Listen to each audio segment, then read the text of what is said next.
a fondo de estos temas, saludamos en esta ocasión al doctor José María Ramos. Él es profesor en el Colegio de la Frontera Norte. Y también saludamos a la doctora Mariceli Córdoba. Ella es internacionalista con doctorado en ciencia política y sociológica. Evidentemente, pues se busca generar debate, platicar de los puntos más importantes, pero quizá haya más coincidencias en este tema. Comenzamos con la doctora Mariceli. Doctora, ¿estamos ante el inicio de un nuevo periodo, como se dice, sombrío en el tema migratorio, donde Donald Trump va a arremeter contra los migrantes irregulares, va a incrementar la xenofobia, las violaciones a los derechos humanos? ¿Qué nos espera en este 2025 a partir del 20 de enero?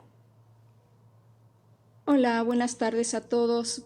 Ariel, doctor José María, buenas tardes ¿Qué a todo el tal? público. Buenas tardes. Efectivamente, yo creo que sí vamos a tener un periodo muy difícil por parte del gobierno del presidente electo Donald Trump a partir del 20 de enero, precisamente en materia de migratoria, que es uno de los elementos o uno de los temas fundamentales que señaló a lo largo de su campaña, y obviamente le tiene que dar resultados a ese electorado que votó precisamente por esta cuestión migratoria de detener la migración en los Estados Unidos. Sí le espera a México y a los migrantes un periodo un poco caótico a raíz de estas políticas que va a empezar a implementar el gobierno de Donald Trump. Yo también creo que no va a expulsar a todos los migrantes, es demasiado, sería muy costoso para el gobierno de los Estados Unidos, recursos que efectivamente no tiene. Sin embargo, va a ser una fuerte presión hacia México y hacia los propios migrantes que se encuentran de manera irregular en los Estados Unidos. Va a fomentar la discriminación y el racismo. Esto ya existe en los Estados Unidos. Va a haber mucho más política por parte del gobierno de Estados Unidos señalando que los migrantes pues llevan el caos, llevan la inseguridad, llevan algunos de los problemas que existen en los Estados Unidos, y esto pues bueno, vende muchísimo a nivel interno en los Estados Unidos. Efectivamente, México se va a enfrentar a esta serie de situaciones políticas antimigratorias por parte del gobierno de los Estados Unidos, que son políticas unilaterales, no hay una negociación con respecto al gobierno mexicano, y esto tiene temor precisamente a los migrantes que se encuentran de manera irregular en ese país. Claro, gracias, doctora Mariceli. Vamos con el doctor José María Ramos. Doctor, ¿hay coincidencia en este punto? Vamos a entrar en un periodo muy complicado, sobre todo para las migraciones, y también dejar esta pregunta: ¿qué tanta razón tiene Estados Unidos? Porque hablan incluso de quitar la ciudadanía a quienes nacieron allá, que son hijos de indocumentados. Hablan de que los indocumentados pues violaron sus normas y sus reglas al ingresar de manera informal, y que por eso es esta campaña. Evidentemente hay otras afirmaciones, como que, generalizando, la mayoría son criminales, y esto evidentemente no es cierto. Pero hay otro discurso que viene de Naciones Unidas: lograr una migración segura, regulada, proteger a los migrantes. ¿Qué hay de razón en uno y otro argumento? ¿Qué tal, Abel? Encantado de estar con ustedes. Un saludo a la audiencia. ¿Qué tal, doctora? Un saludo hasta la Ciudad de México. Mira, Abel, efectivamente, como lo contaba de manera muy atinada la doctora Córdoba, vamos a ver una narrativa muy particular, muy subgéneris en la próxima administración. Y básicamente tiene como objeto atender las propuestas que hizo en la campaña el presidente, bueno, el expresidente Trump. En ese sentido, él ya tiene toda la estructura burocrática a partir de la cual va a tratar de hacer, pues, como lo comenta, una de las mayores deportaciones en la historia de los Estados Unidos. Tiene un actor clave, que es Tom Homan. Tom Homan estuvo trabajando con Barack Obama. De hecho, Barack Obama lo condecoró por su gran desempeño como un actor que lamentablemente generó una gran cantidad de deportaciones. ¿Cuáles son las restricciones que existen para que estas deportaciones no se den? Yo diría en el corto, incluso en el mediano plazo.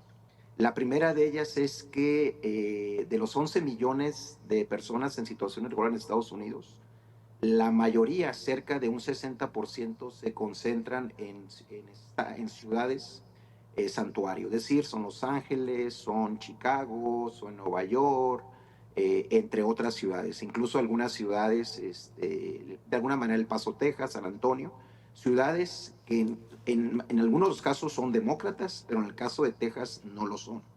Ese es un primer razonamiento. El segundo razonamiento es que en estas ciudades existen una serie de restricciones para el acompañamiento por parte a las autoridades federales. La otra restricción tiene que ver, lo comentaba de manera muy atinada también la doctora Córdoba, tiene que ver con un conjunto de restricciones legales que existen en Estados Unidos para que puedan ser sujetos de una deportación. El hecho de que nuestros migrantes estén en una situación irregular en Estados Unidos no los limita por las propias directrices, en este caso constitucionales que existen en Estados Unidos, es decir, tienen el derecho de proteger, no obstante en su situación irregular y que además en extranjero. El otro elemento a considerar es que, y están los datos, la introducción me parece muy atinada, yo agregaría que por año el número de deportaciones que hizo el presidente Trump en su primer periodo fueron de cerca de 268,000 migrantes en promedio de 12 meses. Lo superó Biden con cerca de 271,000 personas deportadas. Y estamos hablando de un promedio de aproximadamente cerca de 22,000 personas por mes. Es decir, estamos hablando de un promedio de cerca de 1,750 personas al día aproximadamente. Y es una cantidad relativamente baja. ¿Por qué relativamente baja? Por todas estas restricciones que existen, financieras, económicas, políticas, los diferentes juicios que se van a plantear. Entonces, mi argumento es que en el corto plazo, incluso en el mediano plazo, no se van a dar esas deportaciones. Y si a eso le sumamos que existen estados en donde la actividad agrícola, como es el estado de Texas, que es un estado líder desde el punto de vista económico, comercial y agrícola, si le sumamos el estado de Florida, que también es líder en la producción de cítricos, en donde cerca del 60% es una mano de obra irregular, están dadas todas las condiciones para que exista una oposición muy particular de esos sectores. Ahora bien, lo que comentaba Abel, el tema de plantear una migración ordenada y segura, yo creo que este tipo de migraciones se logró en la administración del presidente Biden. Prueba de ello es que pues, el número muy alto de encuentros que se dio, sobre todo al inicio de su primer periodo, cerca de 2,250,000. Este último año fueron cerca de 1,500,000. ¿Qué sucedió? Que precisamente la gran cantidad de programas inmigratorios, reunificación familiar, estatus de protección temporal, las visas laborales H-2B, las opciones de refugio, las opciones de asilo, etcétera, etcétera, fueron un gran incentivo para que se diera esta gran movilidad humana, cerca de 8 millones de encuentros en la frontera, de los cuales cuando menos 1,5 millones estarían esperando alguna respuesta acerca de su solicitud. ¿Cuál es el problema, Abel? Que este tipo de programas lamentablemente ya no van a existir con la administración, en este caso del presidente Trump. Claro.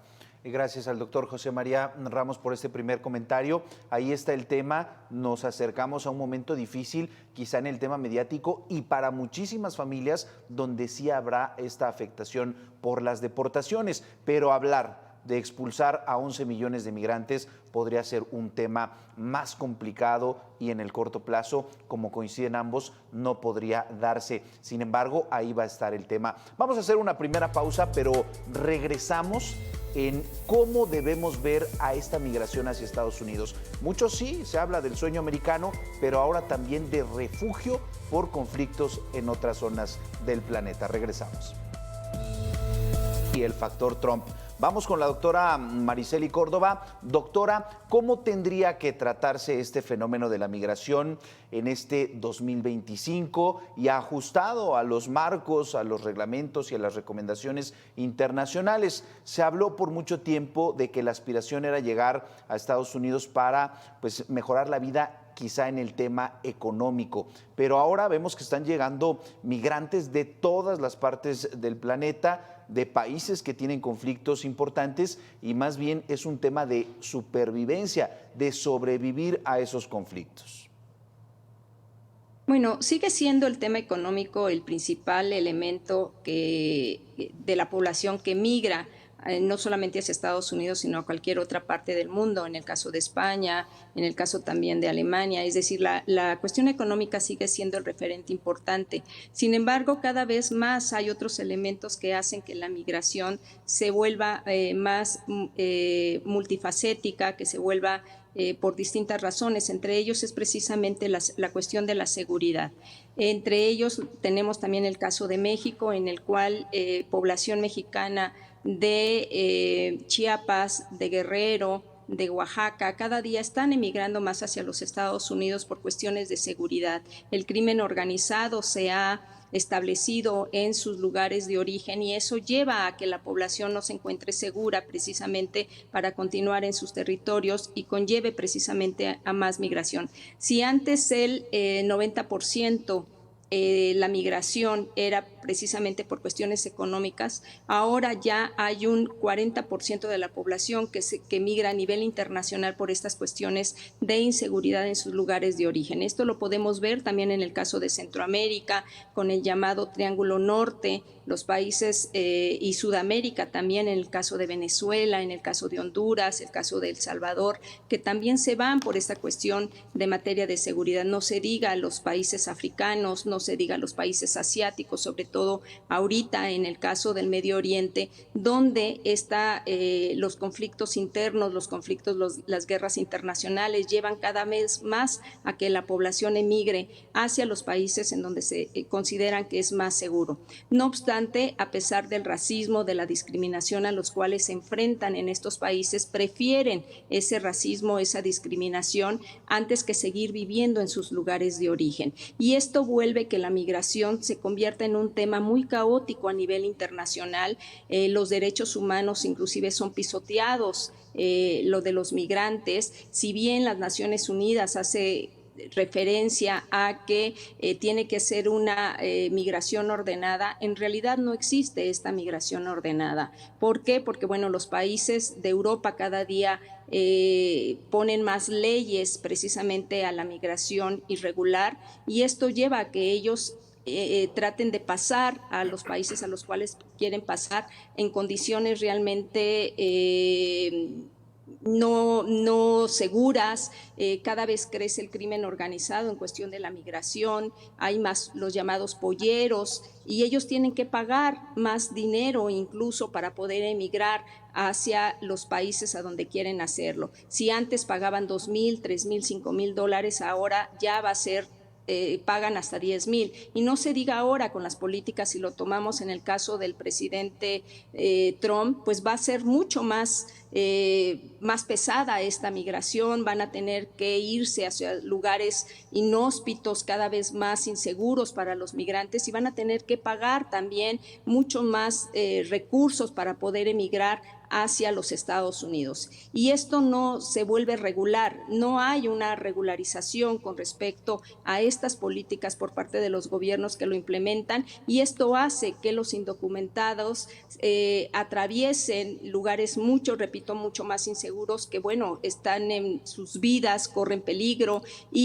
pero prefieren eso antes de quedarse en sus lugares de origen. Y esto lleva a que esta migración ordenada que mencionan las Naciones Unidas, pues realmente es solamente una utopía. No se da en parte, repito, por los países donde se migran y también por los países de sus lugares de origen. No hay una negociación entre los países de origen y los países de destino. ¿Por qué? Porque no se da esta negociación de una manera, siempre lo va a imponer el país más fuerte, lo va a imponer el país donde llegan estos migrantes y esto vuelve un poco más caótico precisamente la migración. Claro, incluso las condiciones en las que se está dando la migración pudiera pues empeorar. Ahora, doctor José María, Estados Unidos está obligado ya en esta condición de refugio a atender todas estas solicitudes, a evaluarlas, a revisarlas, o es algo que no tiene como marcado en su legislación o incluso en los acuerdos internacionales? Y por el otro lado, bueno, hay un mensaje de campaña del próximo presidente que es prácticamente ponerlos como enemigos públicos de su país. Así es, Abel. Mira, el gobierno de Estados Unidos, por las propias legislaciones internacionales, sí está obligado a hacer las revisiones correspondientes. Pero ¿qué es lo que ha sucedido con gobiernos demócratas, incluso y también con republicanos, que se argumentan una gran cantidad de solicitudes de refugio, al igual que asilo? Y el planteamiento siempre ha sido de que se va a solicitar al Congreso mayores jueces, una mayor estructura burocrática para hacer evaluación correspondiente. Y desafortunadamente no se han hecho los apoyos presupuestarios correspondientes para fortalecer, en ese caso, la gran cantidad de solicitudes, que en esa administración del presidente Biden se incrementaron. Por eso mi argumento es que paralelamente a estas solicitudes existentes se incrementaron otras opciones. Por ejemplo, Estados Unidos ha recibido en estos 4 años de la administración del presidente Biden una gran cantidad de cubanos y venezolanos que no habían recibido. Cuando menos se han recibido cerca de aproximadamente 600,000 venezolanos y cuando menos 250,000 cubanos. En el caso de los venezolanos se dio lo que llaman un estatus de protección temporal, precisamente en el área de Nueva York, porque no, en la situación en que ellos se encontraban de solicitudes de refugio, no podían trabajar. Y por lo tanto había una serie de presiones y por lo tanto se dio esa situación. A lo que voy es que ante las restricciones presupuestarias, la administración del presidente Biden ha planteado algunas alternativas, digamos, opcionales. Una de ellas, de mi punto de vista, tiene que ver con el estatus de protección temporal. Otra tiene que ver con la reunificación familiar, otra tiene que ver con las visas laborales H2B y H2A. Estamos viendo un debate muy interesante con algunos actores burocráticos que van a formar parte de la nueva administración de Trump. Uno de ellos es Mux, que él plantea de que es necesario abrir, en este caso, las solicitudes de ingreso de un personal altamente calificado. E incluso él se pone como ejemplo, y porque estamos hablando de la necesidad de fortalecer el liderazgo tecnológico, innovador y sobre todo cuando se tiene la competencia china. ¿Qué va a pasar con esa administración, con el presidente Trump? Desde mi punto de vista, y como lo vimos en su primer periodo, prácticamente se restringieron esas solicitudes de asilo y refugio. Incluso lo que hizo el presidente Trump en su momento fue exigir especialmente a los países de centroamericanos que para que no llegaran los migrantes a Estados Unidos hicieran las solicitudes correspondientes en sus países de origen. Ahora, ¿cuál es el problema ahora? Que estamos hablando de cerca de 192 países que estarían solicitando solicitudes de refugio y asilo. Estamos hablando de un aumento casi del 300%. Simplemente en el área fronteriza de México con Estados Unidos se han detectado cerca de 60 nacionalidades, sobresaliendo pues, los países de América del Sur que antes no emigraban. Estamos hablando de los otros no migrantes, es cerca del 55%, un 40% sería 40-45% mano de obra, migrantes de México y el otro ya una cantidad muy baja de migrantes de Centroamérica. Entonces, esta movilidad, es mi argumento, tiene que ver con todos esos programas implementados por la administración de Biden, que de alguna manera se acercan a lo que ellos plantearon, es decir, llegar a plantear una administración ordenada y segura y humana que jamás se había dado en la historia de los Estados Unidos. Entonces, en ese escenario yo lo que veo es que los países pues van a tener que plantear una serie de alternativas. Una de ellas es que ante las restricciones que van a tener para una gran movilidad humana como la que vimos en esta administración del presidente Biden, pues va a existir o incluso pues es el escenario que les va a plantear Trump, una mayor corresponsabilidad regional, es decir, que asuman los países expulsores de migrantes su responsabilidad para reducir los problemas de inseguridad, de gobiernos corruptos, de estados incompetentes, de estados que están promoviendo migración forzada, etcétera, etcétera. Entonces vamos a ver un debate político de mayor corresponsabilidad, de críticas y sobre todo porque el planteamiento del presidente no es muy claro. Primero, America First. Vamos a fortalecer en este caso la economía de Estados Unidos, aunque, ahí viene la contradicción, pues los migrantes irregulares siguen siendo muy importantes en el sector de servicios y agrícolas, incluso en los estados, cerca de 25 estados, gobernados por republicanos. Importante este último comentario que hace, doctor, porque entonces vendría pues estas advertencias, estas amenazas de Donald Trump, pero en ello incluso podría haber un espacio donde se pudiera generar más corresponsabilidad y entonces sí un diálogo internacional para tratar de solventar y de atender este fenómeno. Estaremos muy atentos de lo que ocurra en ese sentido. Vamos a hacer una segunda pausa y regresamos ahora en el escenario de nuestro país. ¿Vamos a seguir siendo un bloque de contención o se va a buscar otra manera de atender a la migración? Volvemos en 2 minutos. A nuestro país, México sigue siendo uno de los países expulsores. De hecho, el mayor porcentaje de personas que son ubicadas, retenidas en la frontera son mexicanos. Y por otro lado, estamos recibiendo a millones de migrantes del mundo. En los últimos 5 años, alrededor de 13.4 millones, la mayoría ubicados en la frontera sur, en Chiapas, en Tabasco, y un gran porcentaje también en la frontera norte. Doctora Maricely Córdoba, ¿qué se tiene que hacer? ¿Se está atendiendo bien este fenómeno? En 2019 prácticamente se usó a la Guardia Nacional como un bloque de contención. ¿Pasará lo mismo? ¿Cómo tendría que actuar México para atender el fenómeno y sobre todo con este pues cambio en la administración donde Donald Trump será el próximo presidente? Yo creo que México va a seguir en la misma pauta, inclusive yo creo que se va a radicalizar más el gobierno mexicano, específicamente por las presiones que está teniendo o que va a tener por parte del gobierno de Donald Trump. Va a seguir utilizando la Guardia Nacional para detener los flujos migratorios que vienen del sur de la frontera de México con Centroamérica, y lo va a seguir haciendo también en la frontera norte. Y además de ello es que el gobierno mexicano ahora para el 2025 también redujo los ingresos para hacerle frente a la migración y específicamente para apoyar a los refugiados.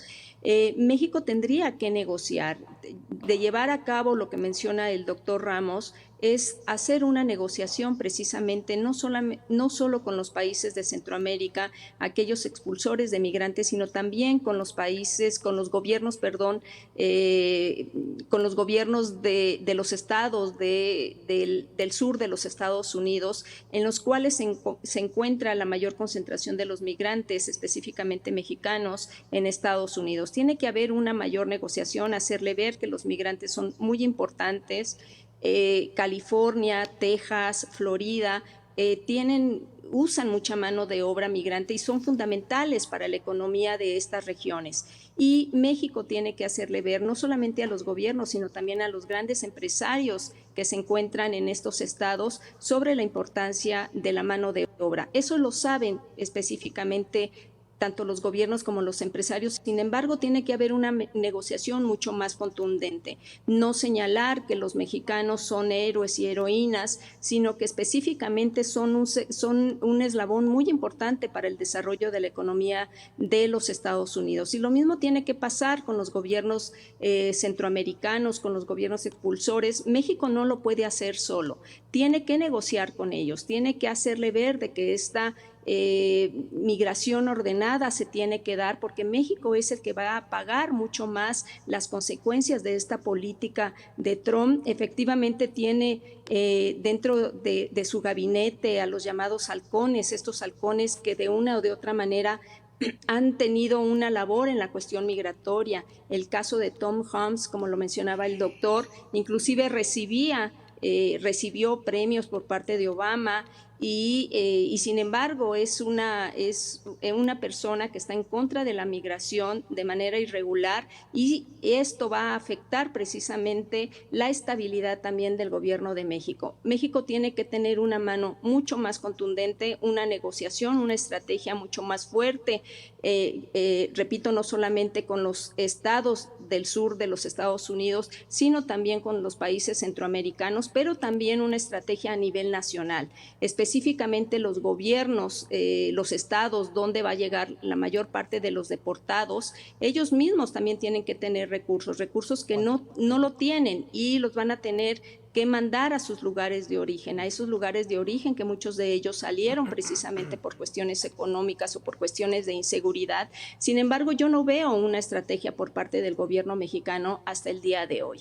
Yo lo veo muy flexible, si bien habla con ellos, pero yo no lo veo de una manera muy contundente precisamente para hacerle frente a esto que se va a venir. Si bien no van a expulsar a los 11 millones de ilegales que se encuentran en Estados Unidos, pero al menos sí va a repercutir en muchos sectores a nivel nacional, específicamente en educación, en las cuestiones también de salud, en los cuales, pues bueno, también disminuyó el presupuesto en materia de salud y en materia de educación. ¿Cómo hacerle frente a esto? Yo creo que necesita el gobierno mexicano una política mucho más fuerte, una política mucho más decisiva, no una política de reacción, sino una política de acción de manera ya directa.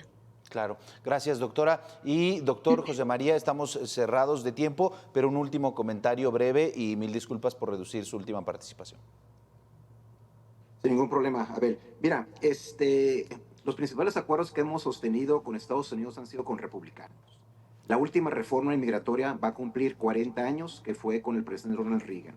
Están dadas todas las condiciones para que México suscriba un nuevo acuerdo migratorio con los Estados Unidos, sí y solo sí, si se aceptan y se entiende cuál es la nueva dinámica sociodemográfica en Estados Unidos, que la podemos resumir de la siguiente manera. Una, estamos hablando de necesidad de mano de obra calificada y semificada. Dos, hay un alto crecimiento del sector económico y servicios. Estados líderes como Texas, Florida, entre otros, requieren mano de obra. Tercero, se requiere fortalecer la competitividad y la innovación ante el modelo chino. En otras palabras, están dadas todas las condiciones. Yo creo que México tiene que plantear una agenda mucho más proactiva, mucho más innovadora, en función de la heterogeneidad política que existe en Estados Unidos, en donde incluso tenemos varios aliados republicanos.